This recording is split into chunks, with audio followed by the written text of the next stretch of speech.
Assalamualaikum warahmatullahi wabarakatuh. Waalaikumsalam warahmatullahi wabarakatuh. Kita bertemu kali ini di pertemuan yang ke-13. Ya, kali ini kita akan membahas influencer marketing di Indonesia. Sebelum kita membahas tentang materi yang ini, apakah masih ingat materi yang terakhir? Ingat. KPI, Key Performance Indicator. Oke, Key Performance. Anda yang tahu KPI itu apa? Saya tahu KPI itu apa? Nilai tolak ukur kuantitatif. Nilai tolak ukur untuk mengukur sebuah konten itu menarik atau tidaknya diukur dengan KPI. Oke, kalau masih ingat dengan materi lalu kita akan lanjutkan ke materi yang selanjutnya yaitu materi influencer marketing di Indonesia. Sudah ya? Ada yang tahu teman-teman influencer marketing apa itu? Influencer marketing? Ada yang tahu? Sebelum saya membahas lebih dalam lagi, ada yang tahu? Orang yang mempromosikan barang ataupun jasa di media sosial. Oke, orang yang memasarkan barang atau jasa di media sosial. Ada yang bisa menjemurkan lagi? Figur di media sosial dengan banyak pengikut. Figur di media sosial dengan banyak pengikut. Ada lagi yang bisa menjemurkan lagi? Ada? Oke, contohnya siapa? Figur yang banyak pengikutnya di sosial media? Puji. Puji, oke Puji. Cewek-cewek suka Puji ya? Ya. Coba. Gadgetin. Mereka influencer ya? Influencer marketing juga ya? Kalau Puji menjual apa? Kalau gadgetin smartphone dan review gadget yang terkini ya. Oke. Paham ya ya? Influencer adalah figur di media sosial yang banyak pengikut yang dapat mempengaruhi perilaku pengikutnya seperti Haryati dan menurut Haryati dan Wira Praja. Jadi influencer menjual atau mempromosikan barang, jasa, produk yang banyak pengikutnya. Itu untuk influencer. Kalau influencer marketing, strategi pemasaran yang memanfaatkan influencer tokoh media sosial yang banyak pengikutnya untuk meningkatkan brand awareness dan citra merek. Seperti Puji ya? Ya. Apapun yang barang dipromosikan oleh Puji pasti akan booming, brand, FYP dan lain sebagainya. Gadgetin. Lebih ke apa Pak? Lebih ke orang itu bisa tahu ini produknya apa, setelah itu tahu kelebihannya dan kekurangannya apa. Review ya? Oke. Selain itu, yang lokal mungkin? Ini ya? Ya. Oke. Tahu kan teman-teman ya? Tahu. Oke, next. Ada celebrity endorsement yang menjelaskan endorser sebagai pendukung iklan atau bintang iklan yang mendukung produk yang diiklankan. Ada tokoh seperti contohnya mungkin atlet, aktris, apalagi penghibur juga, komedian dan sebagainya. Yang sedang hype sekarang, yang sedang FYP sekarang, selain artis dan komedian, Sarwenda ya. Iya, selain konfliknya juga, ya apakah masih relevan untuk memasarkan produk Sarwenda? Sudah pelan-pelan dia meninggalkan produknya. Oke, next. Mengapa influencer sangat dibutuhkan? Ada yang bisa menjawab? Untuk meningkatkan pembeliannya, Pak. Meningkatkan pembeliannya. Yang lainnya ini? Untuk mempengaruhi orang-orang, biar orang-orang tahu kalau ada produk ini. Audiensnya. Ada lagi apa lagi? Contohnya produk kosmetik ya untuk cewek-cewek ya, kosmetik. Kenapa Skin TV tidak memakai model-model yang terkenal dan hanya memakai model yang biasa-biasa aja? Karena apa? Karena biar relate untuk kehidupan. Biar relate untuk audiens. Di Indonesia dikenal dengan negara yang high context culture karena hubungan personal, kepercayaan informasi itu sama dengan siapa yang bicara. Orang akan percaya. Dan yang kedua, konteks sosial, rekomendasi dari lingkungan terdekat atau yang dipercaya lebih diutamakan daripada fakta iklan personal. Contohnya seperti ini.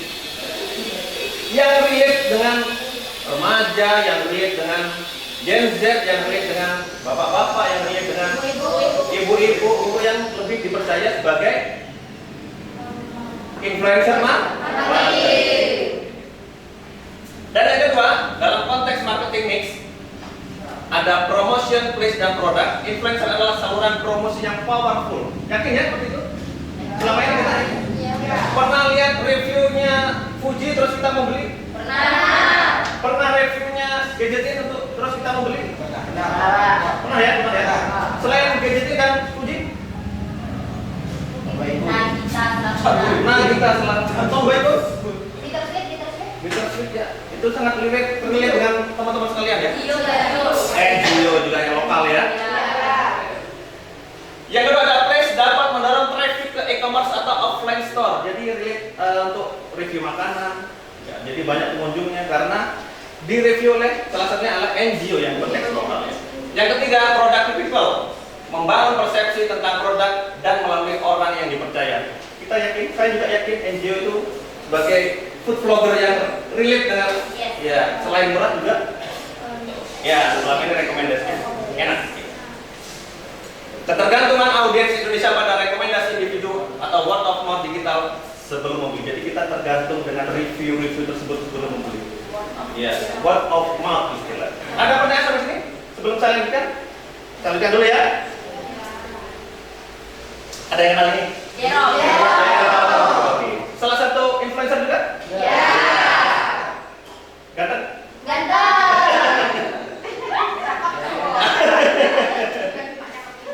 Mengapa kita harus mempercayai influencer? Kadang ada yang relate, kadang ada yang tidak. Karena influencer ahli dalam masakan sesuatu. Ahli? Sudah kompeten. Dipercaya. Karena followernya banyak mungkin. Iya. Salah satunya itu ya. Iya. Ahli atau tidaknya apakah kita tahu?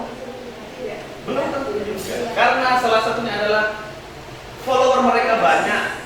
Jadi banyak yang percaya dan banyak yang terpengaruhi dan itu sangat berpengaruh dengan algoritma. Model kredibilitas sumber menurut Hofland menyatakan bahwa efektivitas pesan dipengaruhi oleh trustworthiness atau dapat dipercaya. Sejujur apa influencer tersebut dan apakah mereka transparan? Kalau bayarannya banyak, bisa jujur, bisa transparan? Belum betul juga ya. Tapi kita tetap percaya bahwa influencer dapat dipercaya. Yang kedua, expertise, keahlian. Seberapa berpengetahuan mereka di topik tersebut. Contoh dermatologi untuk skincare. Dokter siapa itu? Yang biasanya review. Oke, dokter Lita ada. Dokter Suletti. Sering nonton kontennya tersebut? Kalau dokter Tita apa biasanya? Review apa? Sepatu juga, kesehatan juga. Ya. Dokter dia sama juga bisa di endorse sebagai influencer untuk market. Yang ketiga, attractiveness atau daya tarik. Tidak hanya fisik tapi juga kesamaan, similarity dan kesukaan, likability dalam dengan audiens. Karena itu tadi yang saya sampaikan lebih relate dengan kehidupan audiens. Faktor kedekatan seperti gaya komunikasi yang santai dan relate sering kali menjadi daya tarik utama. Salah satunya adalah relate dengan kehidupan kita. Karena itu kita percaya akan adanya influencer market. Next ya. Ada kerangka rean. Ada reach, engage, activate, dan nurture. Dalam konteks rean ada reach, jangkauan,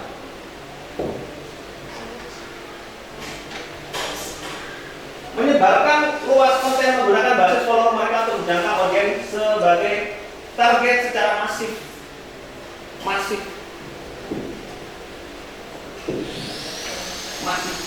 Berapa ya pengikutnya si apa tadi? Dia ngomongin ribuan juta. Sudah sekian juta ya. Untuk menjualkan biasanya produk apa dia ngumpulin?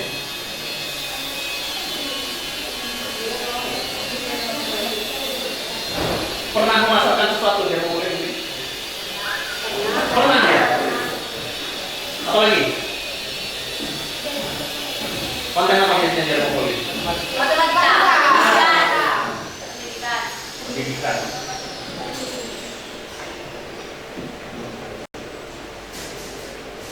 lebih enak diterangkan oleh Jeremopolit apa? Daya tariknya kan ya, dari sisi fisiknya juga, cara penyampaiannya juga menarik. Pasti teman-teman akan memilih influencer marketing yang namanya Jeremopolit. Jangkau. Yang engage, membangun hubungan dan trust berinteraksi dengan audiens. Engage.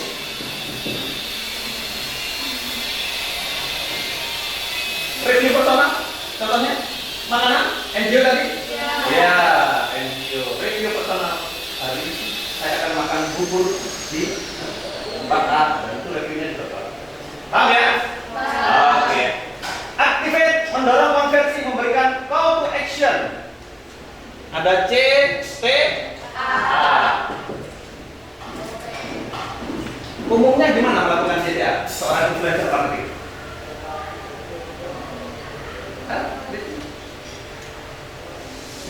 Gimana? Pernah kan? Hai guys, ayo makan di sini. Apalagi yang sering kalian dengar? Hai guys. Apa lagi?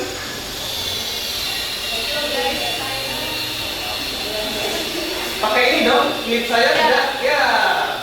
Saya lebih suka pakai kosmetik ini, skincare ini daripada merek yang lain karena ini Lebih cocok. ya lebih cocok.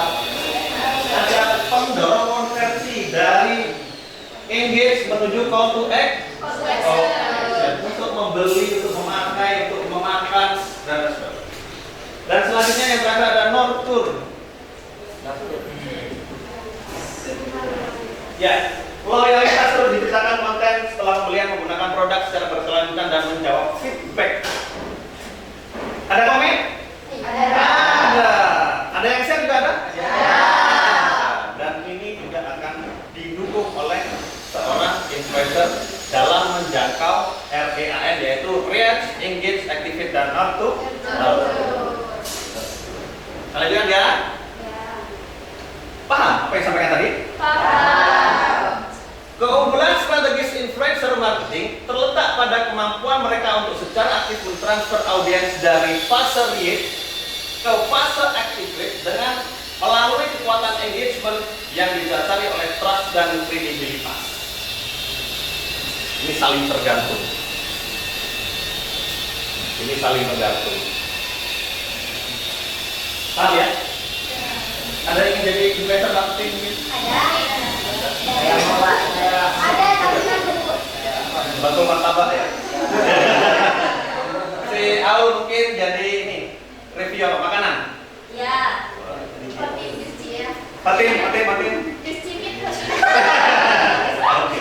Ya ini adalah dasar untuk jadi seorang influencer. Paling tidak itu followernya harus banyak dulu ya. Dibangun dari sekarang. Dibangun dari sekarang. Si Daniel sudah jadi influencer marketing. Belum. Masih influencer aja ya? Oke. Betul. Kenapa trust dan expertise itu menjadi penting? Ya, karena trust tanpa expertise disukai tapi tidak dianggap ahli. Ya. Expertise tanpa trust dianggap ahli tapi tidak dipercaya. Contohnya apa mungkin? Saya sebagai dosen, tapi membicarakan tentang kesehatan, ada yang percaya? Tidak. Karena saya bukan Dokter. Mahasiswa bicara politik boleh? Boleh. Berarti ada expertise-nya ada juga, trust-nya juga ada. Ada yang bisa mencontohkan? Seperti yang saya contohkan tadi, dosen tidak bisa membicarakan tentang kesehatan karena saya bukan ranah. Ada yang bisa mencontohkan?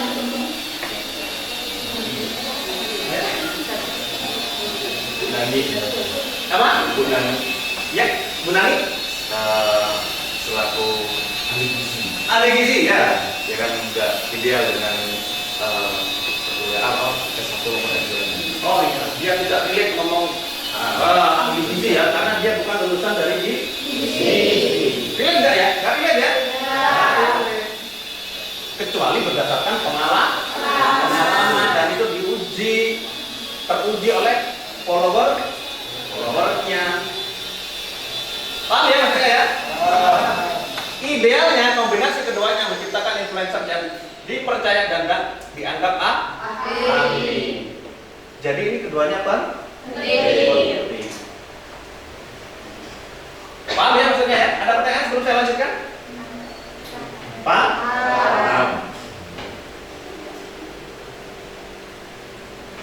Ya. Teman-teman pasti akan tahu klasifikasi jenis influencer berdasarkan skala. Ada nano influencer ya, ada micro influencer, ada makro influencer, dan ada mega influencer. Dihitung dari namanya skala. Influencer. Oke. Kalau nano berapa? 10.000. Yang biasanya pakai masih nano atau sudah? Nano. Masih nano? Masih nano. Yang mikro? 10.000. Dan itu sudah mikro apa nano? Makro.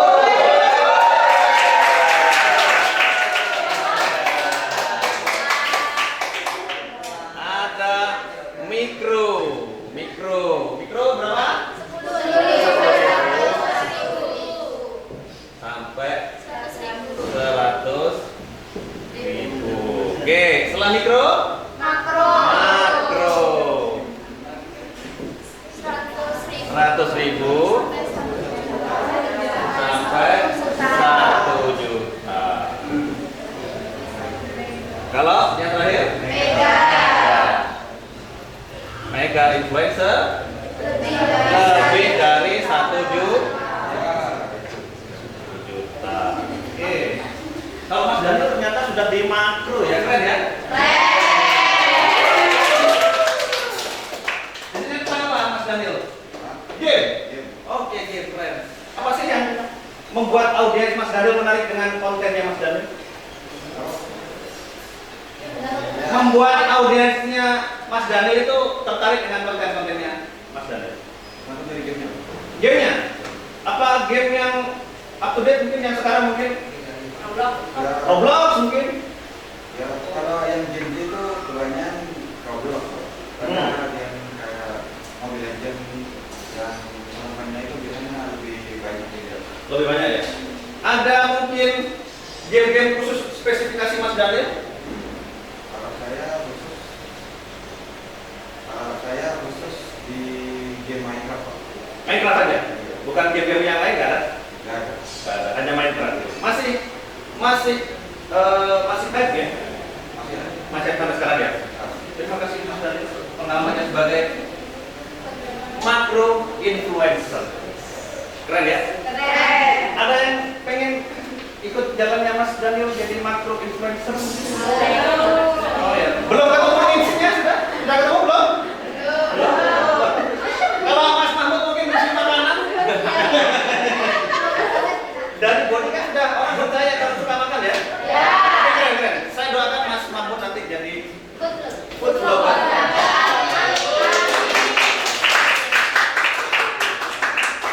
Oke, selain kalau yang teman-teman kenal dari nano, mikro, makro dan mega. Raffi Ahmad? Mega. Trans Production itu mega hitungannya ya? Mega loh. NGO yang lokal NGO? Makro ya? Banyak kan berapa penduduk di Jember? Jumlah penduduk Jember yang jadi pengikutnya NGO. Kalau 1 juta pengikut, penduduk Jember kira-kira berapa? Berarti sekian persennya ya? Sekian persennya. Kalau mengikut semua apa kata yang disampaikan di kontennya itu pasti akan orang bakal akan membeli. Ya, percaya juga. Karena juga mereview makanan dan juga ada trust, juga ada keahlian dalam mereview makanan. Ini adalah kerangka merancang kampanye influencer marketing. Tentukan tujuannya: awareness, engagement, konversi penjualan. Yang pertama. Yang kedua, kenali audiens, sama mungkin Mas Daniel sudah mengenali audiensnya ya. Ya, yang gamer juga. Siapa targetnya dan di mana mereka berada. Ada dua platform besar sosial media, ada TikTok, ada IG. Tentukan target market kalian di TikTok atau di IG. Yang ketiga, pilih riset dan influencer, analisis kredibilitas, engagement, dan nilai alignment-nya dengan merek. Jadi pilih dan riset dulu. Kalau pakai influencer, ketika dengan ya banyak ya influencer yang kayak Sarpenda contohnya ya, yang kena kasus, apakah masih relevan untuk memasarkan sebuah produk marketing? Tidak. Mereka tidak akan bakal digunakan lagi sebagai influencer marketing satu produk. Jadi lebih hati-hati, pilih dan riset influencernya sebelum kita menggunakan influencer marketing. Yang keempat, tentukan brief dan format kreatif. Apa pesan utamanya, kontennya seperti apa? Mau tutorial, mau review, atau mau challenge? Sekarang challenge masih ada challenge? Masih ada juga? Mas? Aidan? Ada kontennya Aidan? Ada yang mana tahu? Aidan yang tiba-tiba ngasih duit? Nah, iya. Selain dia ngasih duit juga ada produk yang dipasarkan, ini makan ini dong. Iya, ya, betul ya? Iya. Relate nggak dengan kehidupan kita di Indonesia? Ya kan? Dipercaya juga Aidan kan? Iya. Jalankan dan pantau, monitoring peluncuran kampanye secara real time. Gunakan KPI tadi, gunakan KPI tadi yang kita bahas di awal tadi, di materi yang kemarin. Monitor peluncuran kampanye secara real time. Dipantau terus grafiknya. Masih relate apa enggak? Pantau terus. Dan yang keenam, evaluasi dan ukur, bandingkan hasil dengan tujuan awal. Semua kampanye dalam komunikasi pemasaran digital harus kita ukur. Dengan apa? Insight bisa. Kalau di TikTok dengan apa? Ada? GMV diukur ya? Ya, ketika jenengan bikin konten pasti ada grafik. Di menit sekian, di detik sekian, orang tidak suka dengan konten kita, diukur melalui ya insight. Ini adalah etika dan regulasi singkat influencer TikTok terpopuler di Indonesia menurut jumlah pengikut, menurut data Indonesia.id. Ada Willy Salim. Siapa yang kenal Willy Salim? Pernah minta duit ke Willy Salim? Tahu tapi kan ya? Oke. Yang kedua ada Meki William Kalam atau Wilmy. Sorry. Saya nggak relate dengan. Yang ketiga ada realities. Ya, realities. Ada Fuji juga yang kalian sebutkan tadi. Ibnu. Ada event juga. Ada. Ini rival apa Rizal? Oh, Rizal. Bukan Rizal ya. Ada apa Rizal? Ada apa yang ini? Ada.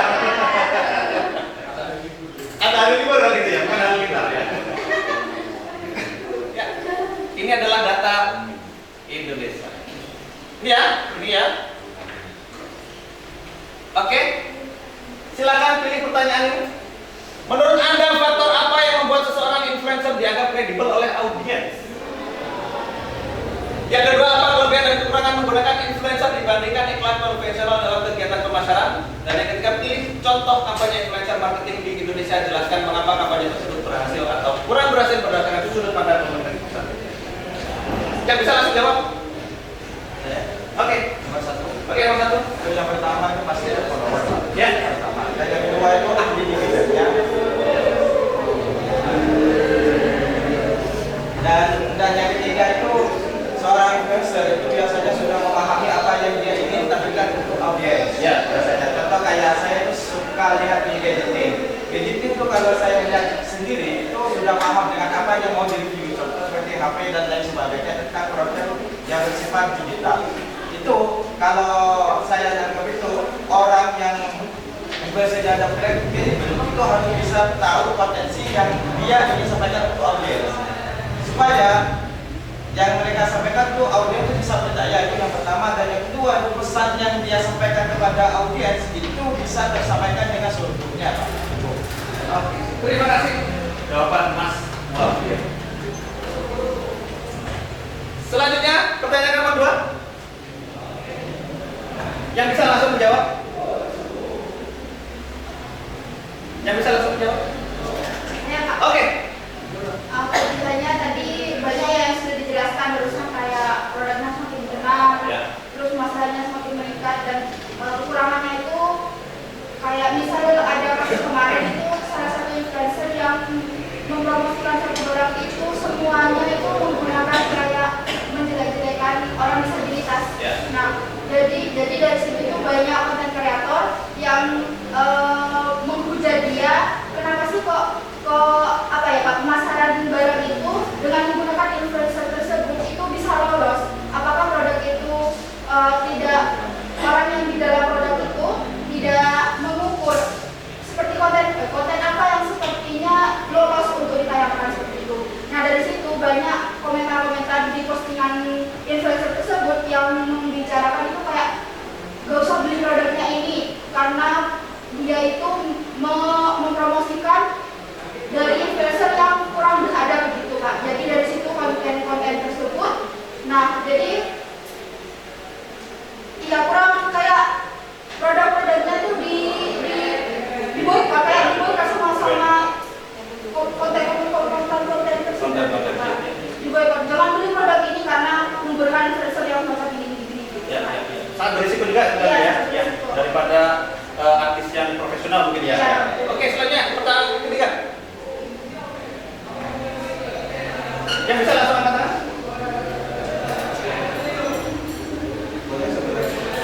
Yang lain dong? Satu lagi ya. Pilih salah satu contoh kampanye influencer marketing di Indonesia. Jelaskan mengapa kampanye tersebut berhasil atau kurang berhasil berdasarkan sudut pandang komunikasi pemasaran. Oke, saya ambil contoh tadi ya, nanti disempurnakan ya beda. Yang tadi ya, secara etika mungkin menggunakan ya gaya-gaya orang difabel untuk memasarkan ya. Itu ya, mengapa kampanye tersebut berhasil atau tidak berhasil berdasarkan sudut pandang komunikasi pemasaran. Bisa disempurnakan oleh Mas Wafir? Atau mungkin ada jawaban yang lain? Silakan.